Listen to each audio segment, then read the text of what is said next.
Y comenzamos con el libro de Efesios, el capítulo número 1, y el verso número 1 lee de la siguiente forma: en el nombre del Padre, del Hijo y del Santo Espíritu. Yo, Pablo, elegido por la voluntad de Dios para ser apóstol de Cristo Jesús, escribo esta carta al pueblo santo de Dios en Éfeso, fieles seguidores de Cristo Jesús. Por ahí se huepa mi mamá. Bienvenida, mami, bendición. Que Dios nuestro Padre y el Señor Jesucristo le den gracia y paz. Bendiciones espirituales, toda la alabanza sea para Dios, el Padre de nuestro Señor Jesucristo, quien nos ha bendecido con toda clase de bendiciones espirituales en los lugares celestes. Porque estamos unidos a Cristo, incluso antes de haber hecho el mundo, Dios nos amó y nos eligió en Cristo para que seamos santos e intachables a sus ojos. Dios decidió de antemano adoptarnos como miembros de su familia al acercarnos a sí mismo por medio de Jesucristo. Eso es precisamente lo que Él quería hacer y le dio gran gusto hacerlo. De manera que alabamos a Dios por la abundante gracia que se derramó sobre nosotros los que pertenecemos a su Hijo amado. Dios es tan rico en gracia y bondad que compró nuestra libertad con la sangre de su Hijo y perdonó nuestros pecados. Él desbordó su bondad sobre nosotros junto con toda la sabiduría y el entendimiento. Ahora Dios nos ha dado a conocer su misteriosa voluntad respecto a Cristo, la cual es llevar a cabo su propio buen plan. Nuestro hermano, mi tío Norberto Cartagena, bienvenido. Y el plan es el siguiente: a su debido tiempo, Dios reunirá todas las cosas y las pondrá bajo la autoridad de Cristo. Todas las cosas que están en el cielo y también las que están en la tierra. Es más, dado que estamos unidos a Cristo, hemos recibido una herencia de parte de Dios porque Él nos eligió de antemano y hace que todas las cosas resulten de acuerdo a su plan. El propósito de Dios fue que nosotros, los judíos, que fuimos los primeros en confiar en Cristo, diéramos gloria y alabanza a Dios. Y ahora ustedes, los gentiles, también han oído la verdad, la buena noticia que Dios los salva. Y además, cuando creyeron en Cristo, Dios los identificó como suyos al darles el Espíritu Santo, el cual había prometido tiempos atrás. Mi hermano Manny Piri dice: al pie del cañón, huepa. Bienvenido, Manny. El Espíritu es la garantía que tenemos de parte de Dios de que nos dará la herencia que nos prometió y de que nos ha comprado para que seamos su pueblo. Dios hizo todo esto para que nosotros le diéramos gloria y alabanza. Bienvenida mi hermana María de los Ángeles. Desde que me enteré de su profunda fe en el Señor Jesús y del amor que tienen por el pueblo de Dios en todas partes, no he dejado de darle gracias a Dios por ustedes.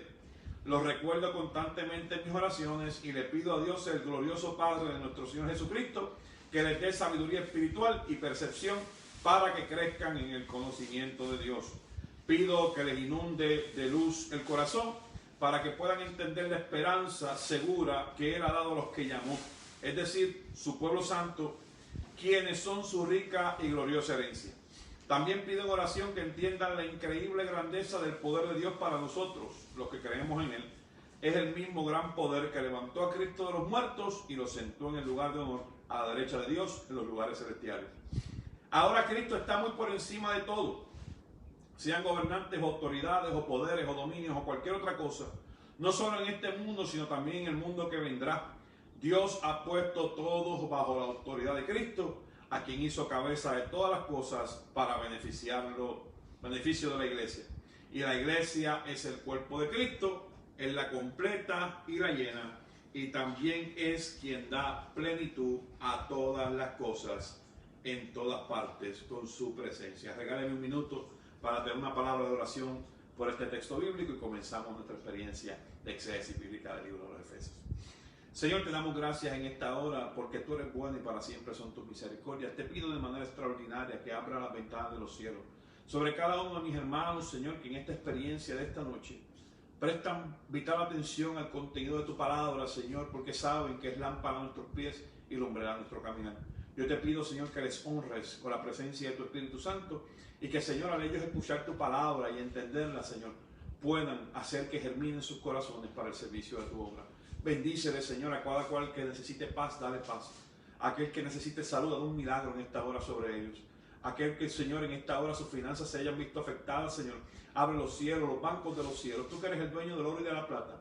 Y bendícele de manera extraordinaria a cada uno de ellos, Señor. Que no le falte nada. Yo quiero bendecirlos, Señor, y orar por ellos como oró Elías por la viuda, y le dijo que de su mesa no faltaría ni el aceite ni la harina. Yo te pido en esta hora, Señor, que sobre tus hijos no falte ni el aceite ni la harina, Señor. Que tengan provisión para bendecir su casa y a los suyos, porque tu palabra dice que no hay un justo desamparado y su descendencia nunca mendigará pan. Te amamos, Dios, te bendecimos, esperamos en ti, en el nombre poderoso de tu Hijo amado Jesucristo. Te damos la gloria y la honra, porque solo tú la mereces. Amén. Bienvenidos nuevamente, mis hermanos. Vamos a comenzar en esta hora entonces la exégesis directa del texto del libro de los Efesios, para lo cual les explico nuevamente que vamos a tener el mismo sistema. Si usted tiene algún tipo de pregunta, mi esposa Carla está registrando los comentarios y yo también estoy tratando de llevar a la línea de los comentarios aquí, de tal manera que si usted tiene alguna pregunta, hermano, y quiere hacerla a través de la transmisión, déjennos saber para entonces nosotros poderle tener lo que estamos haciendo y compartir con ustedes palabra dulce, palabra de vida. Les bendecimos en el Señor y esperamos que estén pasando este comienzo de una Semana Santa de manera extraordinaria. Les recordamos que el próximo domingo a las 10 de la mañana vamos a tener nuestro servicio de celebración, que usted lo puede contactar aquí a través de esta página o de la página del Pastor Sosa, para que usted pueda seguir compartiendo con nosotros. La palabra nos enseña que el libro de los Efesios, o la carta a los Efesios, comienza con la introducción del nombre del apóstol o de la persona que le escribe.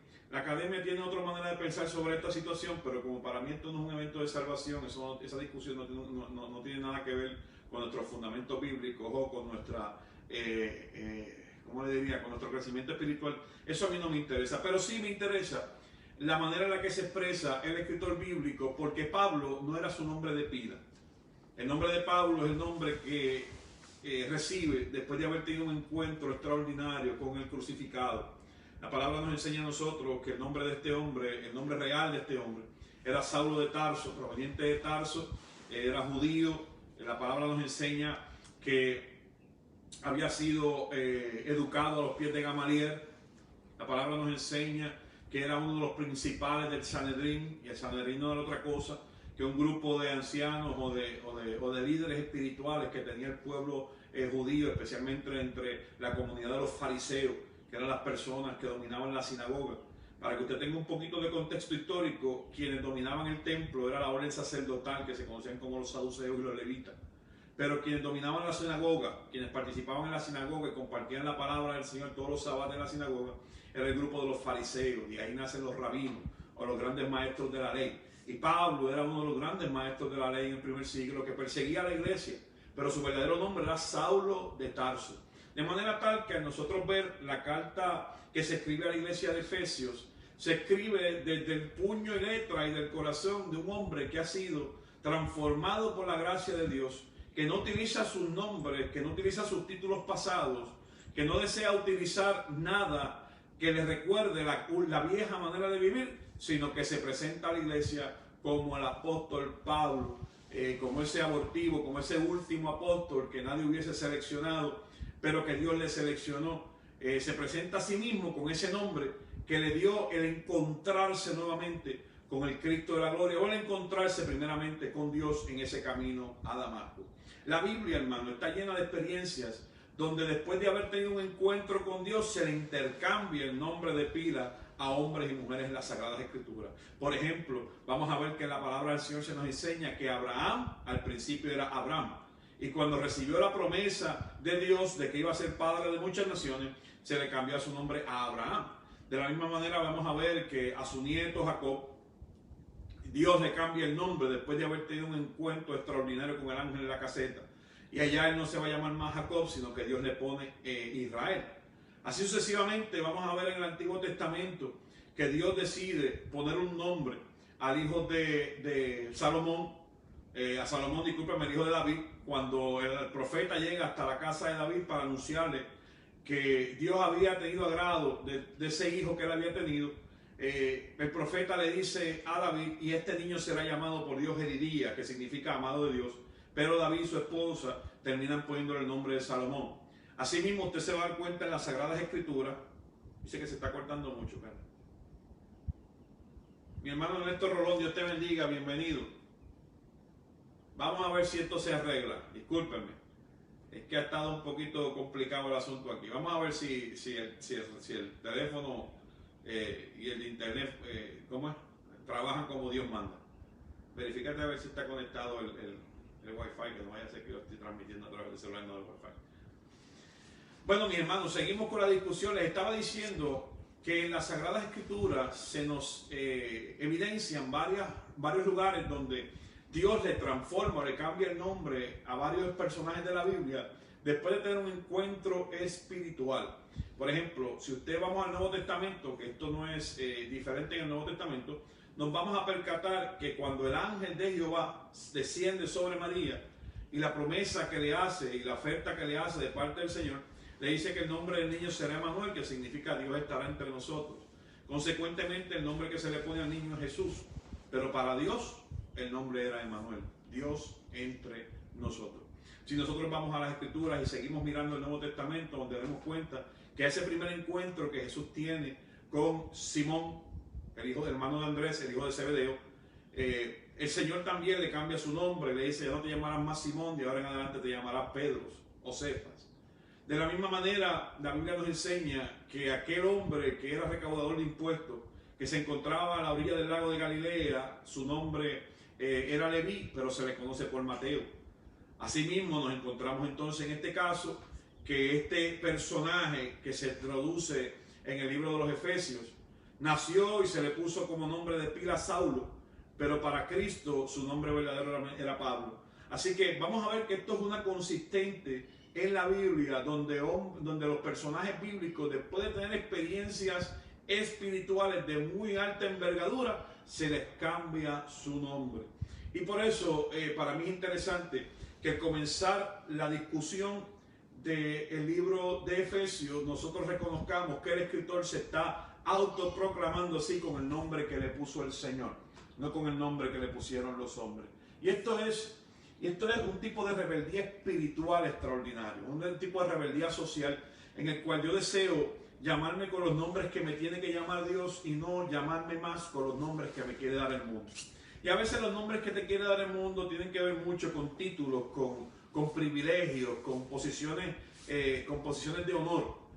Pero fíjese que el apóstol Pablo es consecuente en este pensamiento, porque escribiéndole a la iglesia en Filipenses, o a la iglesia que está en Filipo, la carta a los Filipenses, él les escribe y les dice que todas las cosas que él tenía antes, él las da por pérdidas por el conocimiento de Cristo. Para él es mucho más importante lo que el Señor Jesucristo tiene que decir de él que lo que la gente tiene que decir de él. Y el hecho de que él se presente a sí mismo en esta carta, comenzando con el nombre de Pablo, nos deja claro a nosotros que él quiere que nosotros entendamos que quien está hablando con él, o que quien está hablando con nosotros, esta interlocución que hay cuando leemos la carta, es un hombre que ha sido redimido por la sangre del Cordero y ha tenido un encuentro impactante en el cual Dios le ha transformado hasta la manera en la que se llama.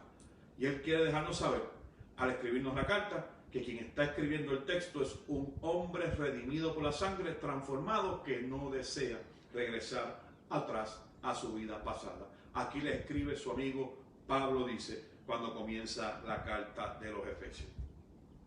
Y hace una aceleración importante en este primer verso, en el verso 1, verso 2, que nos va a traer a nosotros a discusión los asuntos que ocurrían en el primer siglo entre esa primera comunidad de apóstoles, o esa primera comunidad de líderes comunitarios, de iglesias, de plantadores de nuevas obras. El apóstol Pablo utiliza un término que no sería necesario en una iglesia que él funda, que no sería necesario en una iglesia que ya él fundó, predicó y que le está escribiendo de vuelta. Pero Pablo hace una apología a su nombramiento, a su llamamiento apostólico. Y usted tiene que despertar el don de la sospecha y decir, ¿por qué el apóstol Pablo tiene que defender su título apostólico desde el comienzo de la carta? ¿Por qué el apóstol Pablo tendría que decir que él es apóstol por la voluntad de Dios? Pues yo les voy a aclarar esto rápidamente para que usted tenga conocimiento. En el primer siglo había grandes dificultades con el ministerio pastoral, el ministerio apostólico de Pablo. Los discípulos de la primera generación que se quedaron esperando a Jesucristo en el aposento alto cometieron una equivocación muy grave, hermano. Yo quiero que usted sepa que vamos a estar discutiendo la Biblia, pero le va a faltar un poquito de devoción y vamos a tener un poquito de más criterio histórico. no se me asuste, no se moleste conmigo. Yo se lo voy a explicar bíblicamente para que usted me entienda lo que yo le quiero decir. Esta iglesia que está naciente en el libro de los Hechos, y usted va a ver muchos paralelos entre las cartas de Pablo y el libro de los Hechos, porque el libro de los Hechos lo escribe un discípulo de Pablo de tercera generación que es Lucas. Así que usted sabe que todo lo que tiene que ver con el Evangelio, Lucas lo aprendió de su mentor, que era Pablo. Por eso usted va a encontrar muchos paralelos entre las cartas de Pablo y el libro de los Hechos de los Apóstoles, o la carta de los Hechos de los Apóstoles. Y a estos haberes, usted se va a dar cuenta que en ese primer capítulo hay un conversatorio interesante entre Jesucristo y los discípulos en el proceso del ascenso. Y en ese proceso de ascenso, Dios le bendiga, mis hermanos, bienvenidos a todos. En ese proceso de ascenso, Jesús le da unas instrucciones al pueblo que le sigue, especialmente a sus discípulos más cercanos y a sus apóstoles. Espérenme en el aposento alto hasta que descienda la promesa de Dios.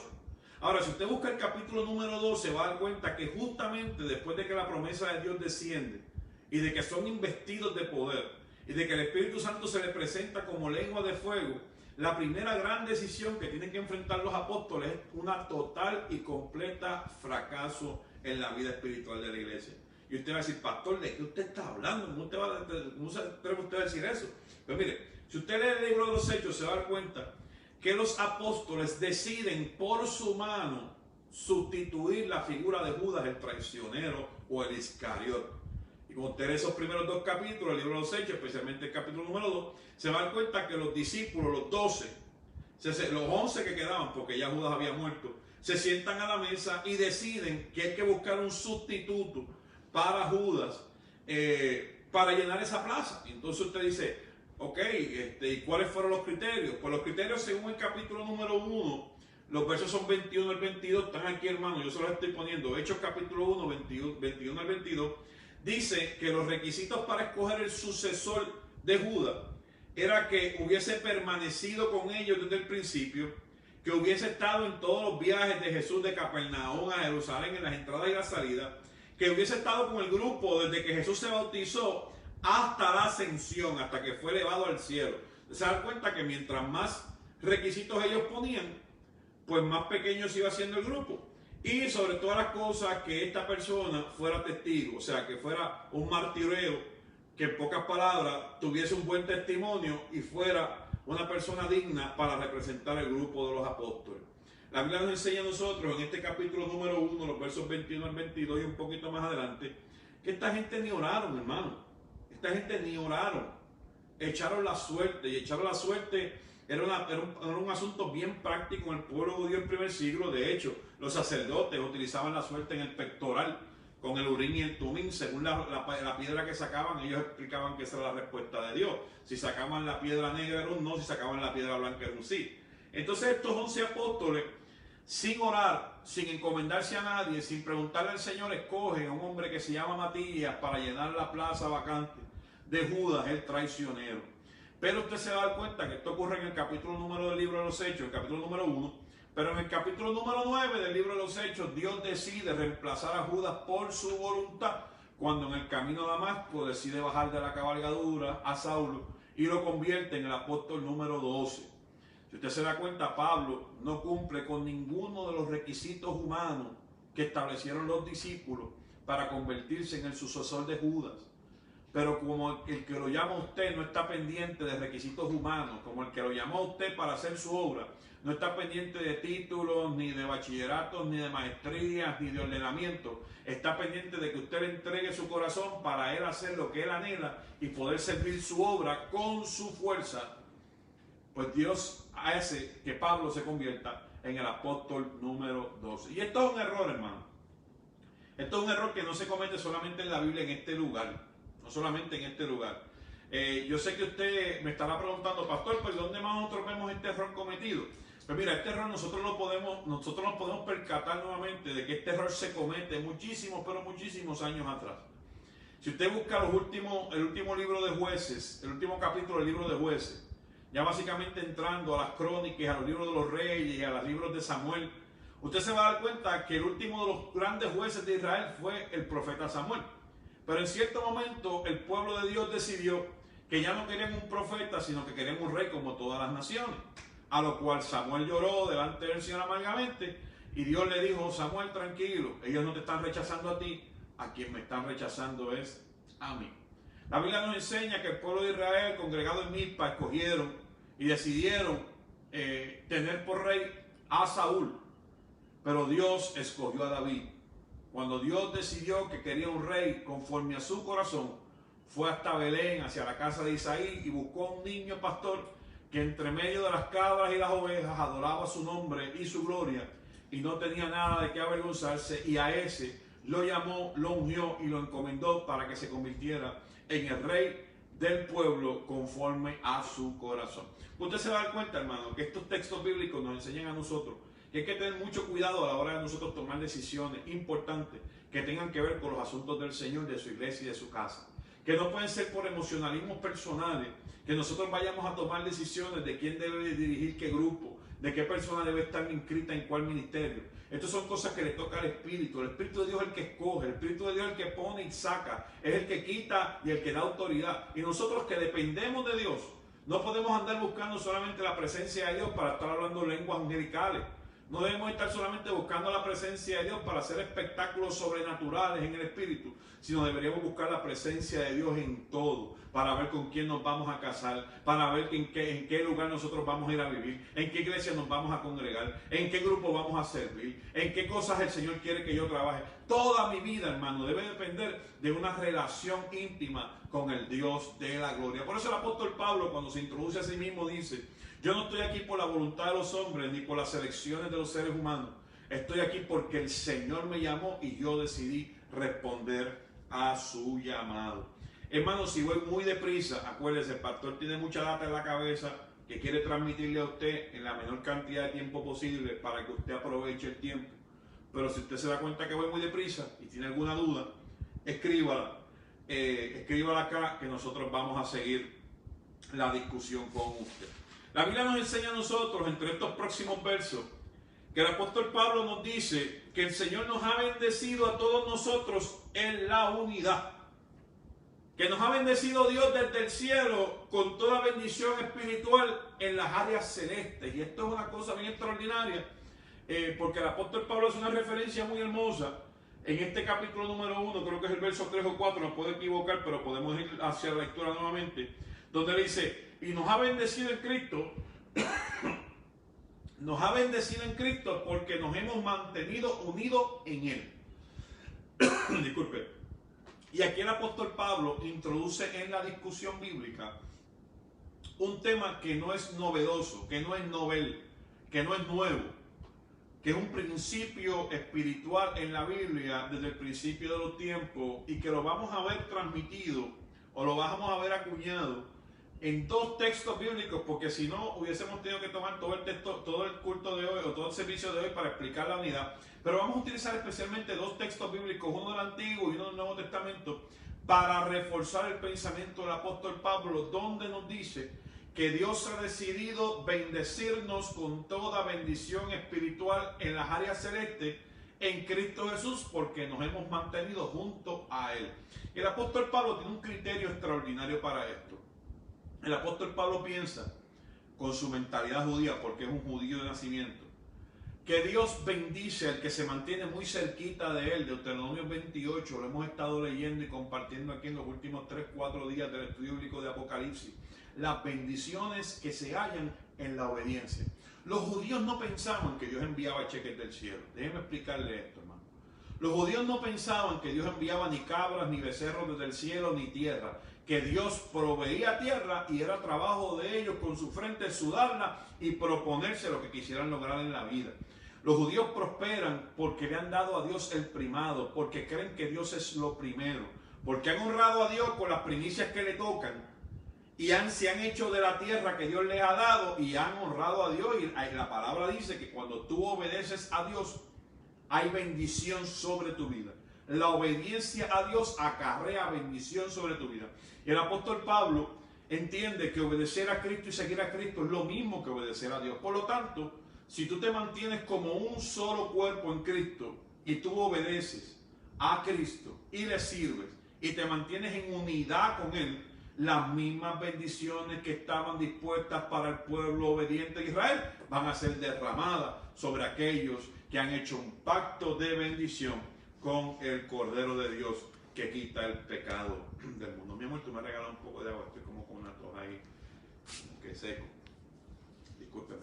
Hermanos, vamos a ir al Salmo 133, porque yo quiero que usted y yo hagamos un paralelo, como le dije, sobre este tema de la unidad que el apóstol Pablo está introduciendo en el primer capítulo del libro de los Efesios. Y yo quiero que usted vea que esto es un término que viene acuñando la fe desde el tiempo judío hasta el tiempo cristiano. En pocas palabras, el Antiguo y el Nuevo Testamento tienen un pensamiento lineal sobre cuán bendecido o cuán agradable es para Dios cuando su pueblo está junto, cuando su pueblo está unido. Y en el Salmo 133 nosotros nos vamos a dar cuenta que el salmista, el dulce cantor de Israel, le escribe al pueblo estos siguientes versos para que lo entiendan de una manera espiritual. Qué maravilloso y agradable es cuando los hermanos conviven en armonía. Voy a repetir nuevamente, según la traducción, la Nueva Traducción Viviente. El dulce cantor de Israel escribe estos versos espirituales en el Salmo 133 y le dice al pueblo: qué maravilloso y agradable es cuando los hermanos conviven en la armonía. Pues la armonía es tan preciosa como el aceite de unción que se derramó sobre la cabeza de Aarón, que corrió por su barba hasta llegar al borde de su túnica. La armonía es tan refrescante como el rocío del monte Hermón, que cae sobre las montañas, y allí el Señor ha pronunciado su bendición, incluso la vida eterna. Y si usted y yo lo miramos con detenimiento, nos vamos a dar cuenta que el dulce cantor de Israel, en pensamiento consecuente con lo que el apóstol Pablo está diciendo en la carta a los Efesios capítulo 1, nos está enseñando que es maravilloso y agradable, que hay una dualidad de principios, que hay una dualidad de emociones, de sentimientos. Son doblemente bendecidos. Eso significa bienaventurado. Cuando hay dos bendiciones, esa es la palabra bienaventurado, se traduce por doblemente bendecido. Entonces el dulce cantor de Israel está hablando de las bienaventuranzas de la unidad, porque son maravillas y son maravillosas y son agradables. Y por ser maravillosas y agradables, provocan lo que dice el verso 5, bendición y vida eterna. En Juan capítulo número 17, Juan 17, los versos 21 al 23, Jesús hace unas expresiones extraordinarias. Juan 17, 21 al 23. Voy a esperar un momento para que usted lo busque. Juan 17, 21 al 23. Jesús hace estas expresiones también, señalando la bendición y el poder que hay en la unidad. El Señor Jesús está orando por sus discípulos y le dice al Señor: te pido, Señor, que todos sean uno, así como tú y yo somos uno. Es decir, como tú estás en mí, Padre, yo estoy en ti, y que ellos estén en nosotros, para que el mundo crea que tú me enviaste. Verso 22. Les he dado la gloria que tú me diste para que seamos uno. Como nosotros somos uno, yo estoy en ellos y tú estás en mí. Que gocen de una unidad tan perfecta que el mundo sepa que tú me enviaste y que los amas tanto como me amas a mí. En esta ocasión, Juan 17, Jesús está haciendo una referencia histórica muy interesante sobre la unidad, dejándonos saber a nosotros que la unidad del cuerpo provoca el testimonio del cuerpo. La unidad del cuerpo de Cristo provoca el testimonio de Dios. Vamos a ver la gloria y el poder en la unidad cuando seamos uno, porque cuando seamos uno vamos a estar testificando no solamente que Dios envió a Cristo, sino que Cristo nos envió a nosotros como un mismo cuerpo. Seguimos hacia adelante.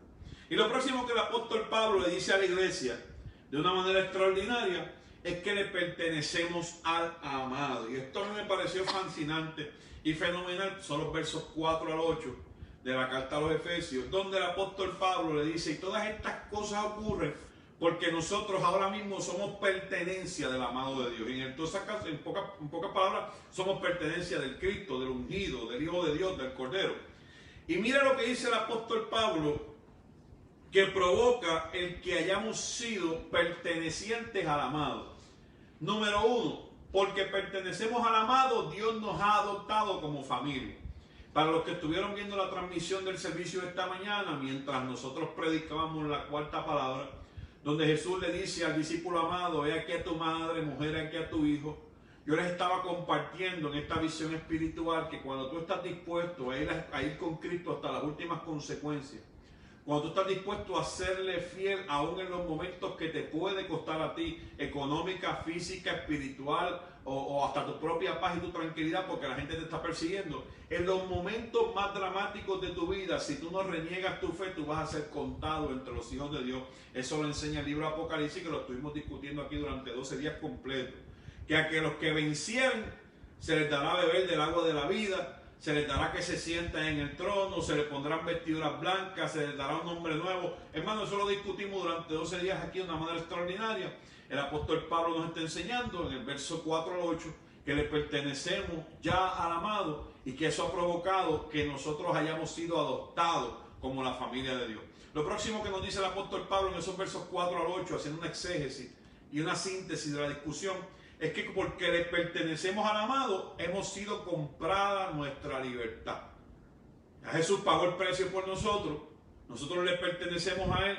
Cualquier maldición que hubiese de recaer sobre nuestras cabezas va a ser filtrada por la sangre del Cordero, porque nosotros le pertenecemos al amado y al pertenecerle a Él, toda nuestra libertad fue pagada por completo en la cruz del Calvario por la gracia del amor de nuestro Señor Jesucristo. También nos dice que porque le pertenecemos al amado, nuestros pecados han sido perdonados. Y esto es extraordinario, de manera sencilla lo explico. Es la primera palabra que predicamos en la mañana de hoy, donde el Señor, estando ya crucificado, le dijo a Dios en este conversatorio de la cruz al cielo, de un corazón que ama a un oído que extraña.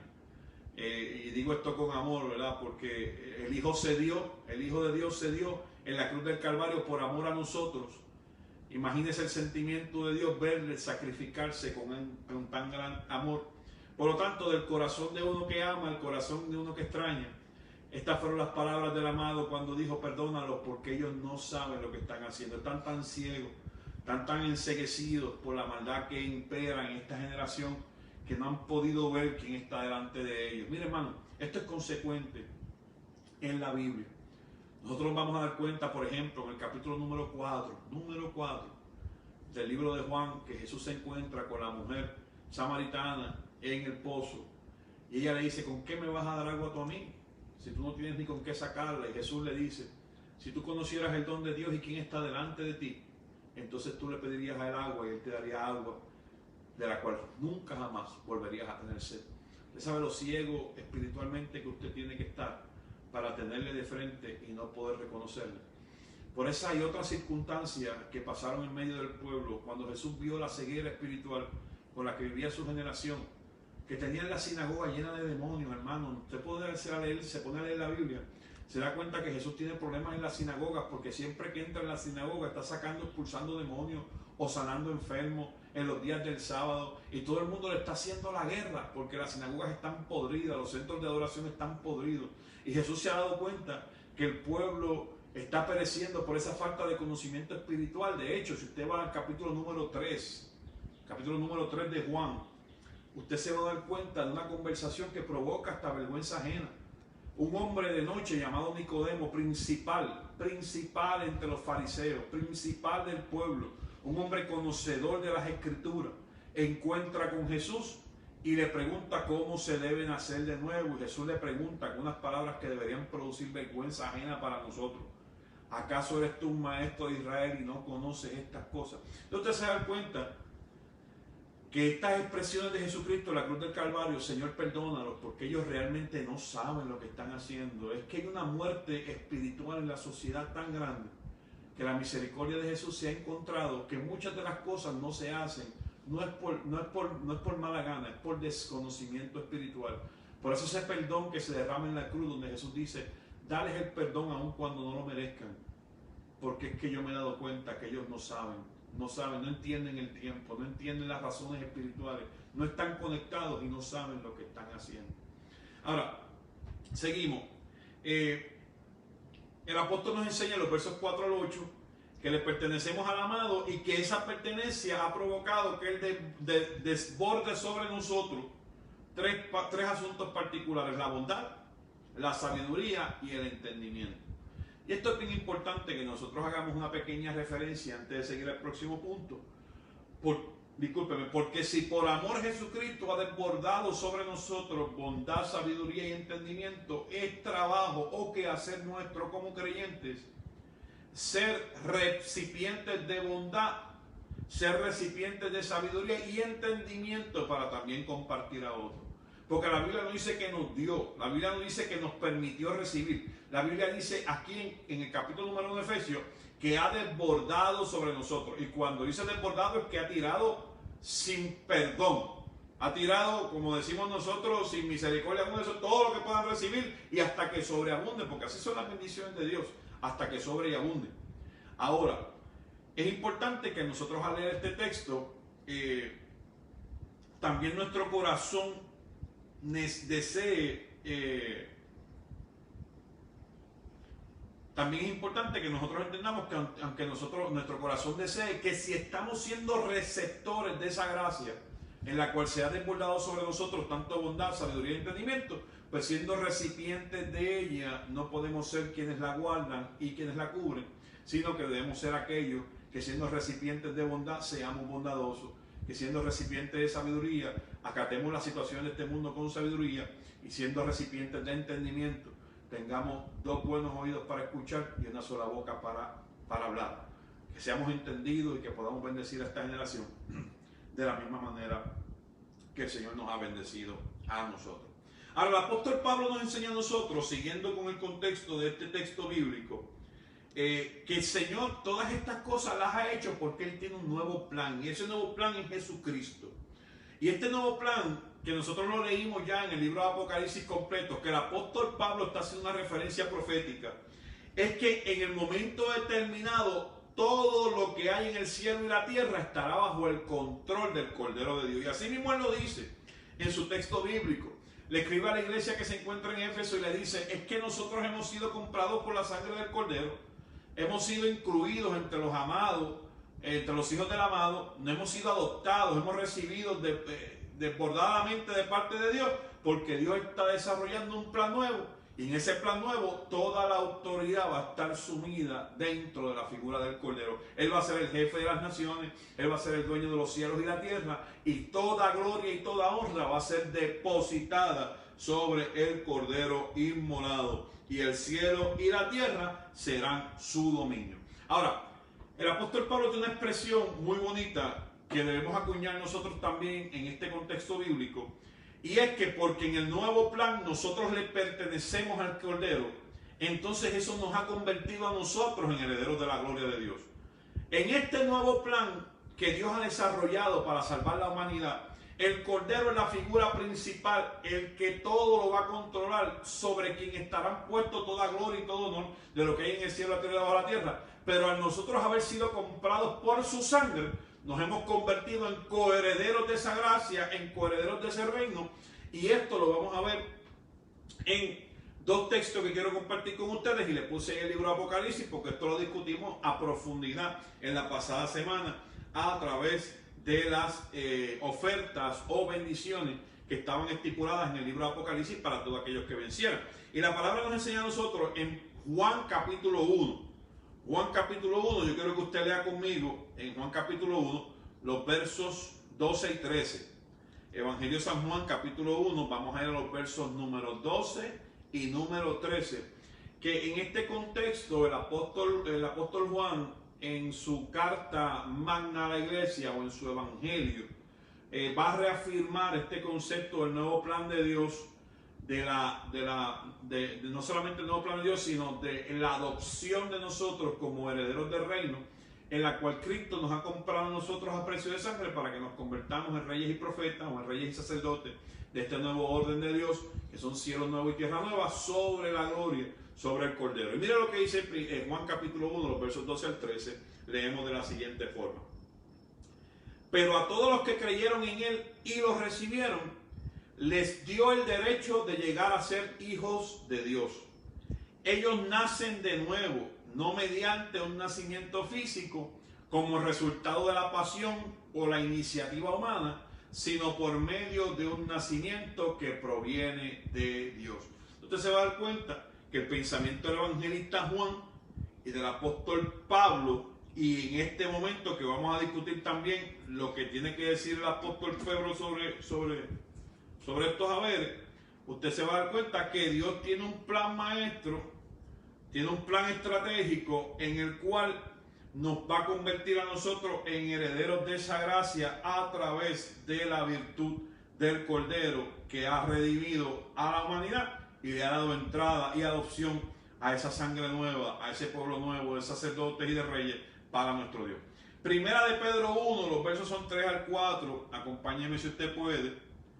Primera carta del apóstol Pedro en el capítulo 1, vamos a leer los versos 3 y 4 para que usted vea cómo este pensamiento del apóstol Pablo en la carta a los Efesios capítulo 1 es consecuente con la teología del apóstol Juan en labios de Jesús y cómo es consecuente de la teología del apóstol Pedro en su primera carta a las iglesias universales, donde en el capítulo 1, verso 3 dice que toda la alabanza sea para Dios, el Padre de nuestro Señor Jesucristo. Usted está viendo la correlación.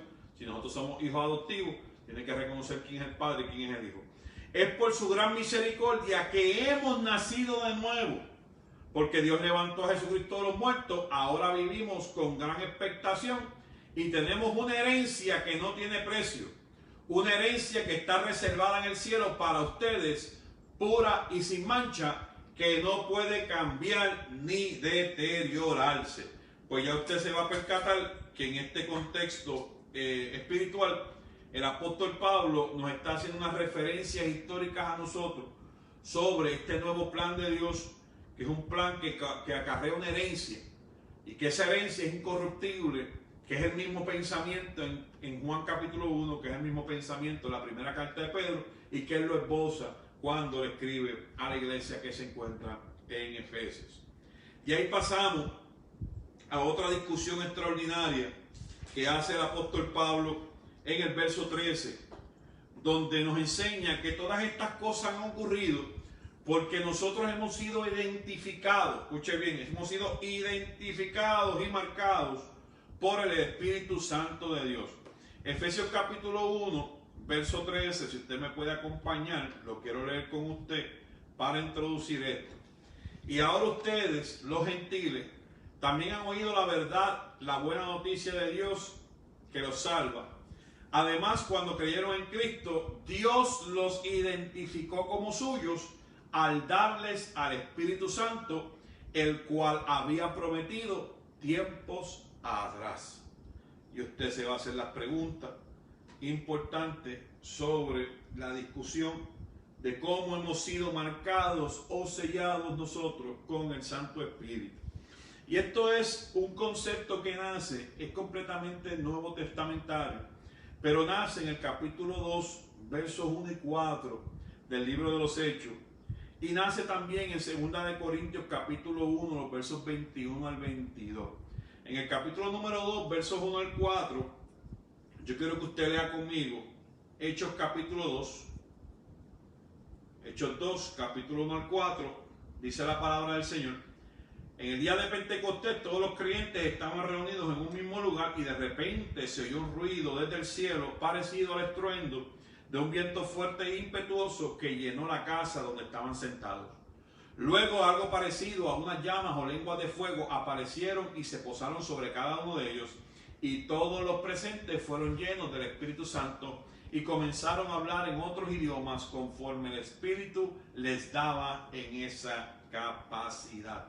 Usted se va a dar cuenta que esta percepción del apóstol Pablo nace no solamente de la experiencia que hubo en el día de Pentecostés, de la cual él no experimentó porque no estuvo allí, sino también de otras experiencias como las que pasaron en casa de Cornelio, donde otro gentil oró por él. Al recibir a Jesucristo también recibió el bautismo del Espíritu Santo. Entonces, en pocas palabras, el apóstol Pablo nos está diciendo a nosotros la marca para entender que somos el sello del Espíritu Santo sobre nuestra vida. En 2 de Corintios capítulo 1 versos 21 y 22, él lo dice de una manera un poquitito más poética. A mí me gusta más como lo dice 2 de Corintios. ¿Y en 2 de Corintios qué? 1 versos 21 y 22. 2 de Corintios capítulo 1, los versos son el 21 y el 22. Mira de qué manera el apóstol Pablo nos comparte este pensamiento espiritual sobre la marca del Espíritu, que lo encontramos en el libro de Apocalipsis, que lo discutimos también. Recuerden aquellos que fueron sellados por el Cordero, que no pasaron por la marca de la bestia, que no doblaron sus rodillas ante la bestia, que no comercializaron con la bestia, sino se mantuvieron firmes y no ensuciaron sus vestiduras. Eso está en primera, vamos de nuevo, 2 de Corintios capítulo 1, vamos a leer los versos 21 al 22, porque yo quiero que usted vea cómo el apóstol Pablo, de una manera más poética, más romántica, comparte este concepto del sello del Espíritu Santo. Es Dios quien nos capacita junto con ustedes para estar firmes por Cristo.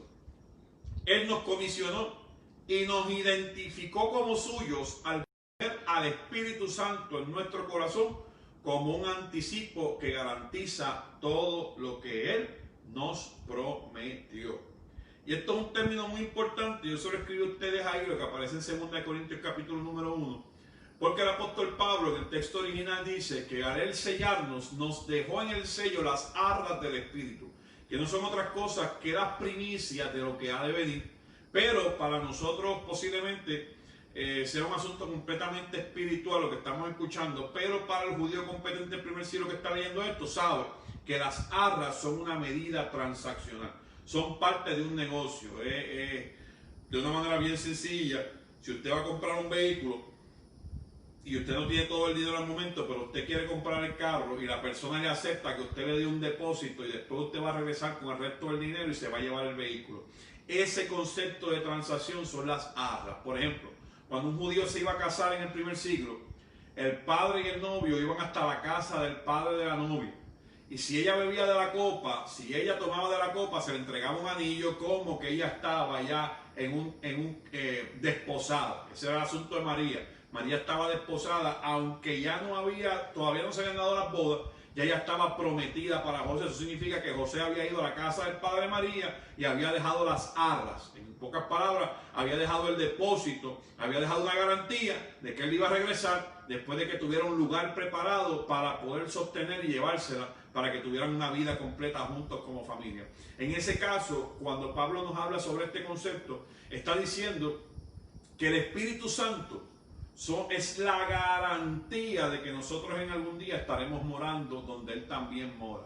Y si usted busca Juan capítulo 14, que lo hemos estado discutiendo aquí durante la discusión de Apocalipsis, nos damos cuenta que la oferta de Jesús, la promesa de Jesús, es que Él va a preparar morada sobre nosotros para que donde quiera que Él esté, nosotros vivamos juntamente con Él.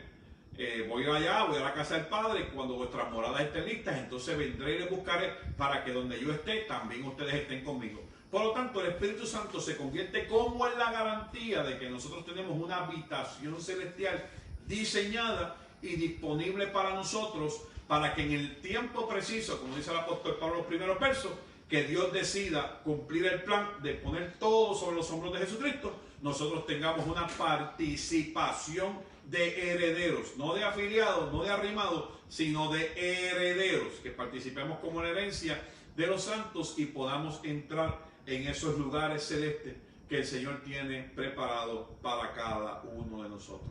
A esos haberes, la presencia del Espíritu Santo en la vida del creyente no es otra cosa que la garantía, escuche bien hermano, la garantía que al sonar la trompeta usted va para el cielo. La presencia del Espíritu Santo en la vida del creyente no es otra cosa que la garantía de que usted tiene una habitación celestial esperando por usted y que usted ha sido escrito en el libro de la vida, y de que cuando la situación que Dios, este nuevo plan que Dios ha desarrollado y que ha formado, Dios decida ponerlo en play, ponerlo en consecuencia, ponerlo en ejecución, que comience a caminar el plan de Dios, usted sea contado entre los hijos del Cordero, entre los hermanos del Cordero, los que han sido lavados por la sangre, y así usted pueda llegar hasta su herencia incorruptible en el nombre del Señor. Yo le invito, hermano, que si en este momento usted se siente que usted todavía no ha sido marcado por el sello del Espíritu Santo, esto es bien fácil de hacer. Usted puede ir hasta su hogar, allí en su casa donde usted está, arrodillarse en una esquinita donde nadie lo vea y hacer una oración muy simple. Señor, yo te entrego mi corazón, en tus manos encomiendo mi espíritu. Señor, escribe en el libro de la vida, apártame de los caminos de este mundo de perdición y escribe mi nombre en el libro de la vida, pues yo quiero reconocer con mis labios y mi corazón que tú eres el Rey de Reyes y el Salvador personal de mi vida. Y usted haciendo estas cosas, hermano, usted puede recibir instantáneamente el sello del Espíritu como garantía de que se va a preparar una morada celestial para usted en la herencia incorruptible de Dios. Mi hermana Nilsa dice: huepa, bienvenida, llegó tarde pero llegaste, tarde pero seguro, eso no importa, vamos para adelante en el nombre del Señor. El apóstol Pablo, ya básicamente cerrando la experiencia de la discusión del primer capítulo del libro de los Efesios, le escribe y les da agradecimiento porque él ha notado la gran fe que tienen ellos y el amor que tienen por la obra donde quiera que ellos se encuentran. Yo quise compartir con ustedes esta imagen porque la grandeza del servicio, la grandeza de la fe se encuentra en el servicio. Yo entiendo que en medio de esta experiencia es importante para nosotros que aquí estamos entrando. Ya el apóstol Pablo ha dado como una introducción teológica, que posiblemente nada tenga que ver con el cuerpo de la gente de Éfeso, que no posiblemente vaya dirigido, sino que es una carta global. De hecho, voy a hacer un chisme teológico para que usted se goce conmigo. En todos los manuscritos originales no aparece en el verso 1 que en la salutación de Pablo diga que la carta va dirigida a la iglesia en Éfeso. Y eso tiene su explicación. No es nada malo, que no se sienta mal. Eso es que diga Éfeso allí. Es más, vamos a buscarlo para que usted lo vea. Voy a explicarle especialmente el texto y el contexto. Si usted va al libro de los Efesios, capítulo 1, se va a dar cuenta que el apóstol Pablo escribe su carta y dice: yo, Pablo, elegido por la voluntad de Dios para ser apóstol de Jesucristo, escribo esta carta al pueblo santo de Dios, sus fieles seguidores de Cristo Jesús. Ese Éfeso que se encuentra en ese primer verso, en la mayoría de los papiros o manuscritos más antiguos que tenemos nosotros de las Escrituras, no aparece. Eso significa que en el membrete o en el encabezado de la carta, en la salutación principal, no estaba dirigida a la iglesia en Éfeso. Y eso tiene una explicación. No es nada malo, hermano, no se sienta mal. Déjame explicarle esto rápidamente. Cuando el apóstol Pablo escribía sus cartas, no necesariamente iban dirigidas a una comunidad en especial. Caminaban, brincaban, se copiaban. Por ejemplo, si el apóstol Pablo estaba en Roma y de Roma tenía que salir a Asia Menor, todas las iglesias o comunidades de fe que se encontraran en el camino, que le brindaran alojo, que le brindaran cama, que le brindaran comida a sus ayudantes, como lo era Juan Marcos, como lo era Onésimo, como lo era Lucas, como eran esas primeras personas de la primera generación que caminaron por Pablo a las misiones. Cuando esas iglesias les recibían, decían: ¿qué traes nuevo? Mira, el apóstol Pablo escribió una carta para la iglesia que está en la Odisea. Pues enséñanosla, porque todo lo que tiene que estar escrito ahí tiene que estar pasando aquí. Y muchas veces se encontraban las cartas de las diferentes iglesias que nosotros reconocemos hoy en otras comunidades de fe, porque en la medida en la que recibían a los creyentes y los alojaban en las casas, le daban la oportunidad de copiar los textos. Y por ejemplo, las cartas que salían para Corinto se podían quedar en otras iglesias de Grecia antes de llegar a Corinto, copiadas. Las cartas que salían para Filipo, para Tesalónica, para Macedonia, para el norte, para allá, si pasaban por todas las iglesias de Asia Menor, en todas las iglesias se copiaban y se grababan para que se le enseñaran a la iglesia a cómo conducir una vida espiritual. De esa forma, cuando el apóstol Pablo en estos últimos versos está introduciéndose con la iglesia, comienza a hablar de la iglesia, lo primero que le dice es: le doy gracias a Dios por la fe que ustedes tienen y por el amor que tienen por la obra de Dios. Y qué cosa tan extraordinaria que el apóstol Pablo, en medio de sus prisiones, lo primero que le reconozca a esta iglesia es la fe optimista, la fe que sobrepasa el miedo, la fe que continúa practicándose en medio de la persecución, la fe que no se abandona por las circunstancias históricas, sino que se abraza por el entendimiento de una herencia incorruptible. Esa fe es la que el apóstol Pablo está reconociendo a estas iglesias primitivas, a estas iglesias de primer siglo, a esta iglesia naciente, a esta nueva obra que se está formando, esta nueva obra que se está plantando. El apóstol Pablo le está reconociendo que tienen una fe que sobrepasa la persecución, que sobrepasa el hambre, que está sobrepasando las condiciones sociales y económicas y no ha renegado el nombre de Jesucristo. Y no solamente eso, la palabra nos enseña que no solamente él le está reconociendo la fe a la iglesia, sino que también le está diciendo, y le doy gracias a Dios por el amor que tienen por la obra. Y eso es extraordinariamente importante en el primer siglo también, porque eso es referencia clara de que las iglesias pudientes bendecían a las nuevas iglesias nacientes. Eso era clara expresión de que la iglesia que se había fortalecido y económicamente lo podía hacer, bendecía a las iglesias nacientes que se estaban tratando de levantar y estaban tratando de dar un testimonio del amor de Cristo y posiblemente no tenían ni con qué darle a las viudas ni cómo bendecir a los pobres. Por eso es que es tan importante, cuando nosotros leemos este texto, que nos demos cuenta que el apóstol Pablo está reconociendo a estas iglesias de Asia Menor el gran apoyo que se están dando entre ellas. Y esa es la senda antigua, hermano. Y eso es un tema que a muchos de nosotros no les gustan, pero a mí me encanta discutirlo para que la gente se moleste conmigo. Yo parece que disfruto que la gente se moleste conmigo. La iglesia primitiva creía en la coinonía de la simbiosis. ¿Qué rayo es eso, pastor? Que nosotros, si uno de los dos se muere, nos morimos los dos. Que nos necesitamos los dos para poder mantenernos de pie.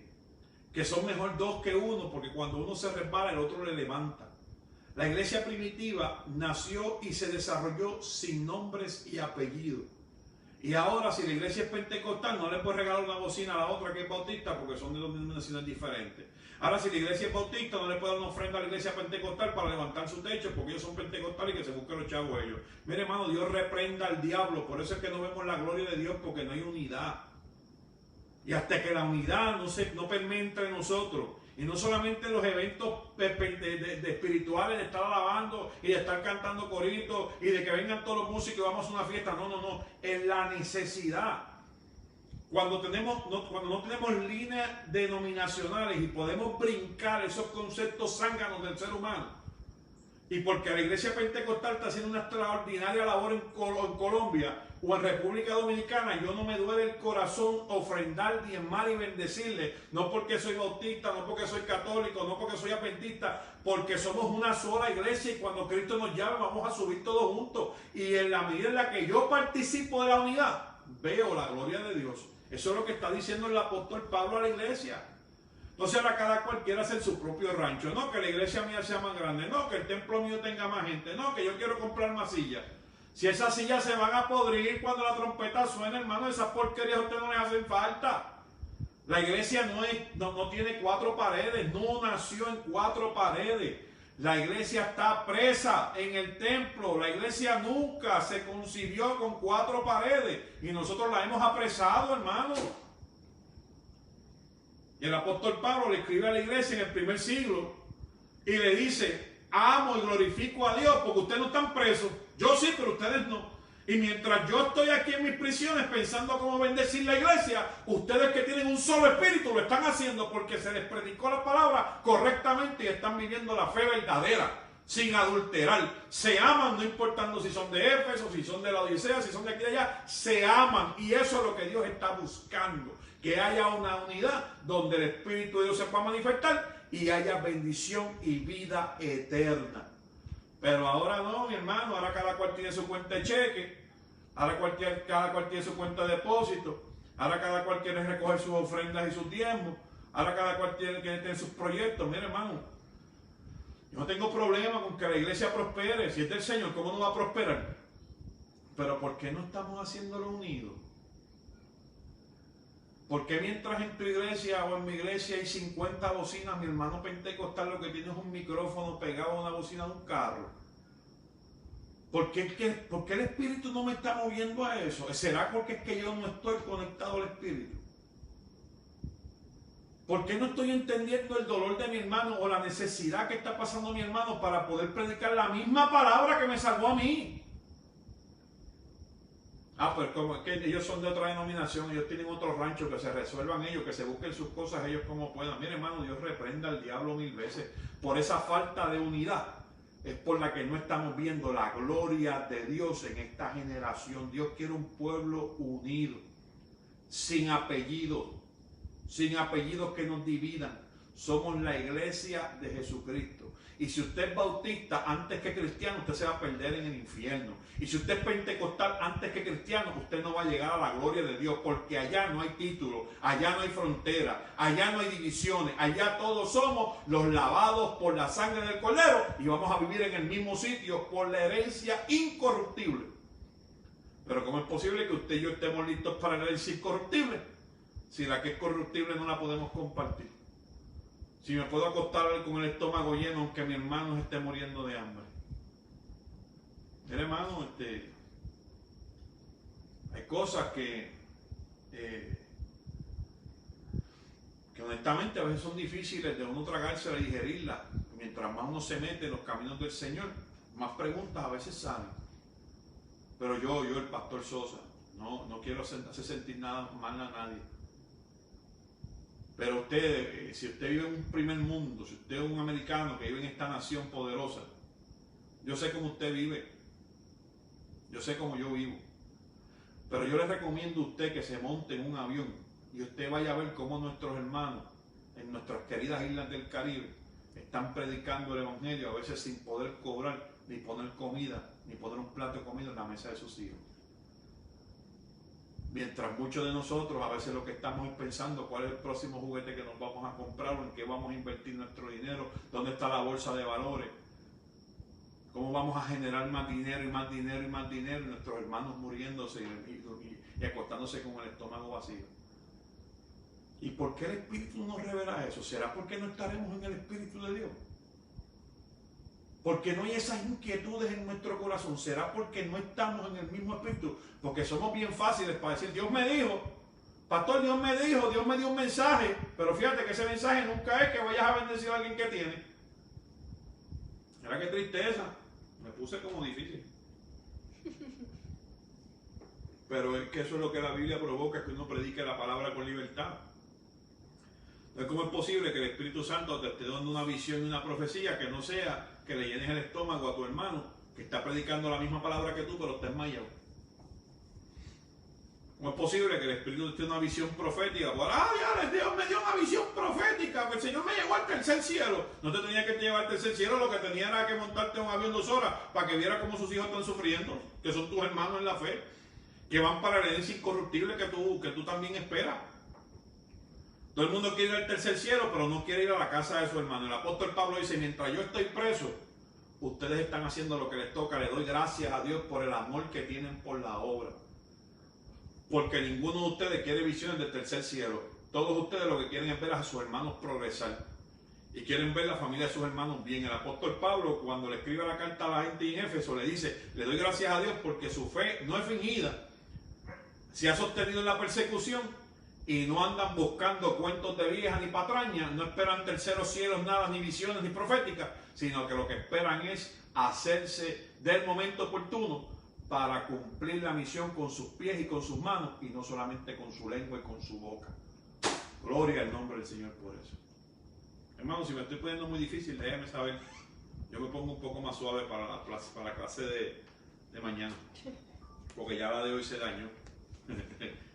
Ya la de hoy le sometí. Pastor on fire, escribe. Ya le sometí muy duro a la de hoy. Discúlpeme, hermano. Discúlpeme.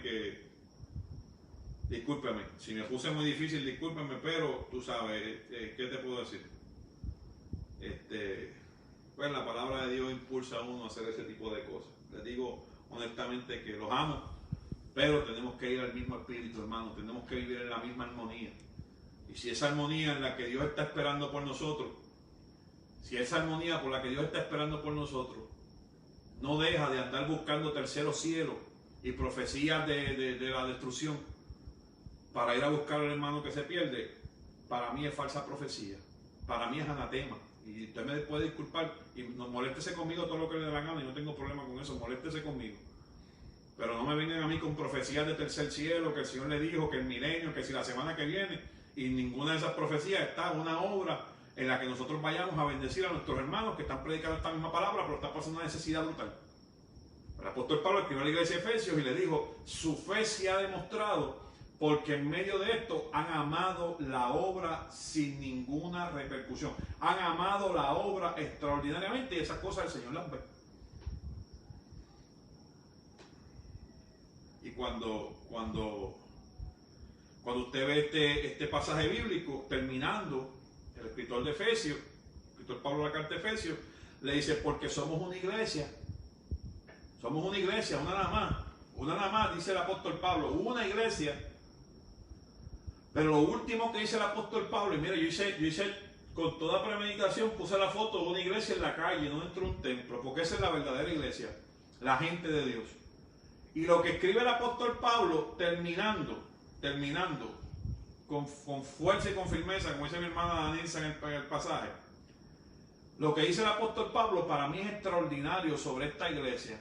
El apóstol Pablo al terminar este primer capítulo le dice, nosotros somos la iglesia comprada por él.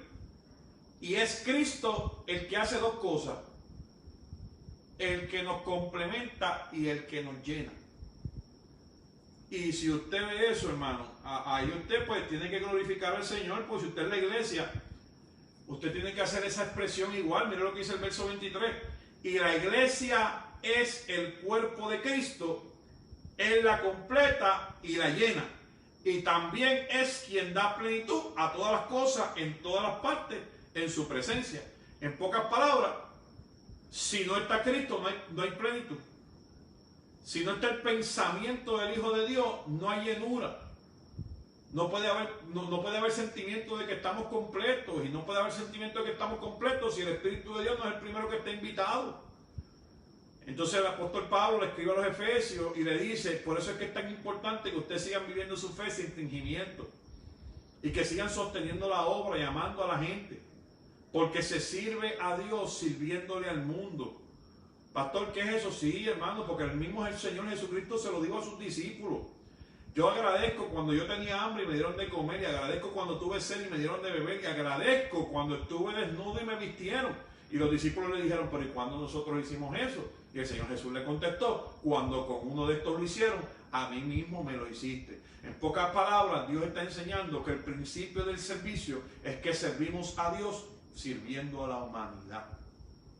Si tú y yo hemos sido lavados y comprados con la sangre del Cordero, se tiene que notar en nuestra actitud, en nuestra manera de vivir, en nuestro testimonio, pero también en nuestro bolsillo, en nuestras prioridades. ¿Cuántos de nosotros no hicimos un plan este año? Y lo primero que salió del plan es cuánto dinero vamos a ahorrar, cómo vamos a mejorar económicamente, cuál es el próximo proyecto que yo voy a hacer para que mi economía no falle. ¿Y cuántos de nosotros hicimos un plan empezando el año para ver cuántas iglesias íbamos a levantar y vamos a fundar? ¿Cuántos de nosotros sacamos un presupuesto de lo mucho o lo poco que tenemos y decimos, Señor, esto yo lo guardé, esto lo sacrifiqué, para que donde quiera que estén haciendo una obra nueva, allí yo lo voy a sembrar? La palabra dice que el que siembra con Dios recibe el 30, al 60 y al 100 por uno. Y si nosotros no estamos recibiendo ni al 30, ni al 60, ni al 100 por uno, es porque no estamos sembrando en el terreno de Él, hermano. Y digo esto con respeto, que son temas que a veces a la gente no le gustan.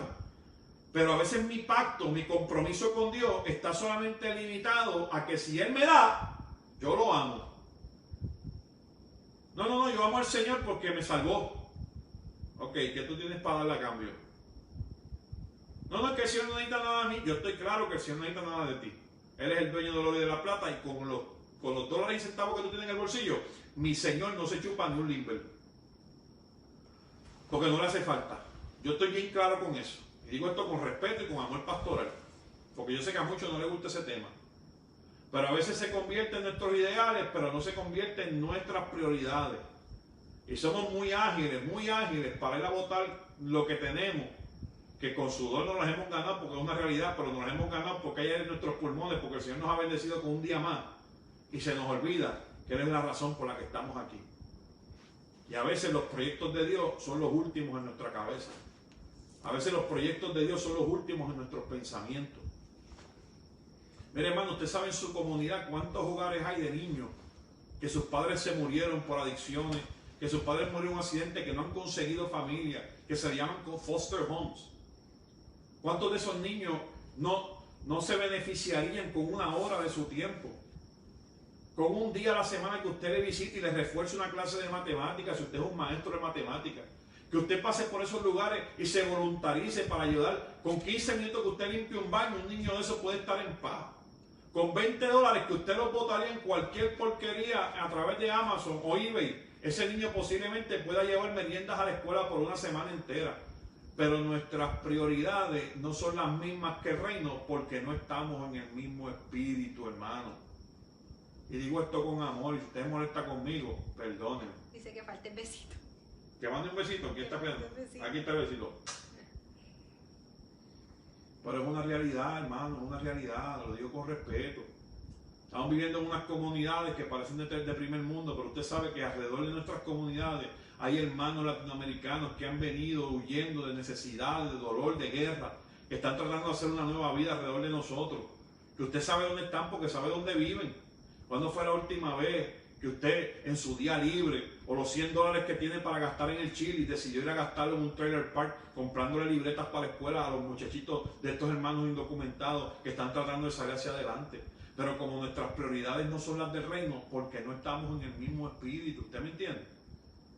Y el apóstol Pablo le escribe a la iglesia y lo primero que le dice, le doy gracias a Dios porque ustedes no han abandonado la sana doctrina, porque ustedes no han empezado a ponerle apellido a las iglesias, porque ustedes no han empezado a dividirse entre ustedes, porque ya ninguno son de esto. Y claro, en la iglesia de Corinto pasó y el apóstol Pablo tuvo que escribir a los Corintos y dijo, a unos están diciendo que son de Pablo, otros que son de Cristo, aquí todos somos del Señor. Y claro, ese problema ya empezó en la iglesia de Corinto, pero a los de Efesios no, a la iglesia de Éfeso no. Y esto es lo que el Señor está demandando de nosotros, que volvamos a este primer amor, que el Señor sea parte de nuestras prioridades y de nuestras urgencias.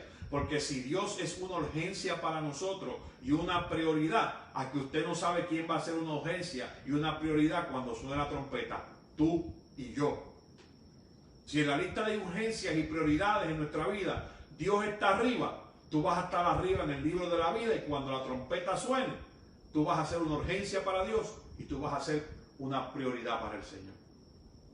Acuérdate, hermano, que muchos juegan a ser la iglesia, pero la iglesia que no tiene a Cristo y el corazón de Cristo está incompleta, dice el apóstol Pablo en la carta a los Efesios, verso 23. Cristo es el que completa y el que le da sentido y llenura al cuerpo que es la iglesia. Hermano, yo no quiero molestarles más. ¿Hay una pregunta? Yo no quiero molestarles más, yo no quiero inquietarles, no quiero que se sientan mal conmigo. Esto es lo que provoca entrar en las cartas pastorales, especialmente la carta a las iglesias.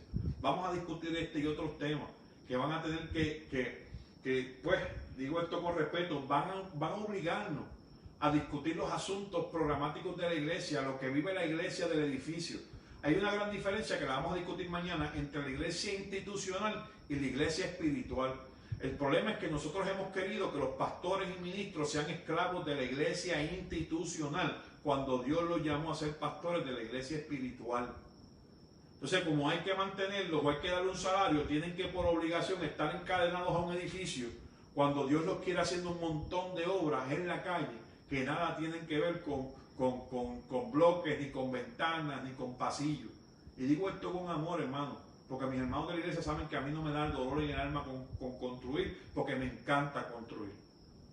Pero si yo tengo que poner en perspectiva predicar la palabra y saciar el estómago de un hermano que está en necesidad, o construir una pared, me voy con el estómago, llenar un estómago que está construyendo una pared, y ustedes lo saben, hermano. Y ese espíritu debe permear entre nosotros, que seamos la verdadera iglesia de Jesucristo, que cuando nos presentemos ante Él, como le dijo Pablo a Timoteo, seamos obreros aprobados, que no tengamos nada de qué avergonzarnos. Hermanos, yo los bendigo en el nombre del Señor y les pido que si ustedes así lo quieren, que me acompañen mañana a esta misma hora con el capítulo número 2 del libro de los Efesios. Vamos a seguir discutiendo esta carta. Yo espero que sea un poquito más suave y me espero nuevamente, hermano, que me perdonen, pero es que estos son los temas que provocan la discusión de las cartas pastorales. Yo los bendigo en el nombre del Señor. Hasta aquí terminamos nuestra experiencia de la transmisión de esta noche con el estudio bíblico del primer capítulo de la carta a los Efesios. Yo quiero tener una palabra de oración para ti, para que puedas tener un descanso agradable y que el Señor te bendiga grandemente y tengamos un fin de semana espectacular, un fin de semana de Pascua y de Semana Santa espectacular. Te espero mañana a las 7 de la noche en la próxima programación del capítulo número 2 del libro de los Efesios. Te bendigo en el nombre del Señor, hermano.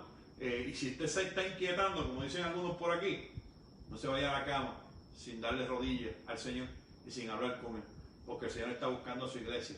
La está tocando a la puerta, le está gritando: levántate, iglesia, que te quiero trabajando.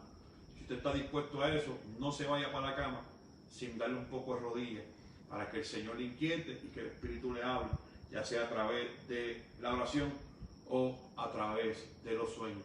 Les bendigo, hermanos, en el nombre del Señor, una palabra de oración. Señor, te damos gracias por este tiempo de caridad que tú nos regalas alrededor de tu palabra, fuente inagotable de poder que es lámpara a nuestros pies y lumbrera nuestro camino. Bendice a mis hermanos que escuchan el mensaje, Señor, y a aquellos a cuales el Espíritu les está inquietando. Señor, visítales a través de sus sueños, visítales a través de su oración y haznos entender que tenemos que regresar a la senda antigua, Señor, que tenemos que regresar al primer amor, que lo que importa son que las almas se conviertan, Señor, y que cuando suene la trompeta, muchos y muchos más podamos responder a nuestro nombre cuando el libro de la vida sea abierto. Te doy gracias, hermana, Señor, por estos hermanos. Permite que con salud podamos participar de todas estas experiencias durante este tiempo. Y háblanos, Señor, sobre todas las cosas. Habla. Todo esto te lo pedimos en el dulce nombre de tu Hijo amado Jesucristo. Amén. Hermanos, bendiciones.